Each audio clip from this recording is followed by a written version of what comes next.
తర్వాత అనసూయ అన్నట్టు కదా, నేను నగ్నంగా తిరుగుతాను, మీరు అలాంటి దృష్టితో ఆ దృష్టితో చూడకూడదంటే అన్న తమ్ముళ్ళు చూడరు. కాకపోతే ఏంటంటే బయట వాళ్ళు చూస్తారు, వాళ్ళకి చూసే హక్కు ఉంటుంది కాబట్టి ఆ వికారాన్ని మీరు కంట్రోల్ చేయలేరు. మీకు గుర్తుంటే కనుక అయితే మిలింద్ సోమన్ పేరు విన్నారా మీరు? మిలింద్ సోమన్, మధు సప్రే అని ఇద్దరు వాళ్ళు అప్పట్లో యాడ్స్ చాలా చేసేవాళ్ళు, చాలా బోల్డ్గా ఉండేవాళ్ళు. మిలింద్ సోమన్ ఇటీవల ఒక ఏడాది అయిందో 2 ఏళ్ళు అయిందో గోవా బీచ్ అనుకుంటా బట్టలు లేకుండా పరిగెట్టాడు. పరిగెడితే కేసు పెట్టారు పోలీసులు. అంటే నేను నా ఫిట్నెస్ చూపించుకోవటానికి నేను ఆ రకంగా వెళ్ళానన్నాడు.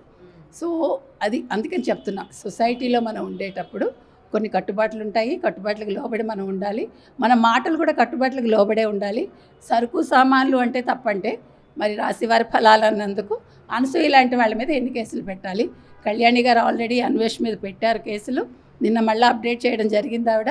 సజ్జనార్ గారు వెంటనే స్పందించాలి, అన్వేష్ ఎక్కడున్నా తీసుకురావాలి, అరెస్ట్ చేయాలి, అతనికి తగిన బుద్ధి చెప్పాలని కోరుకుంటాను.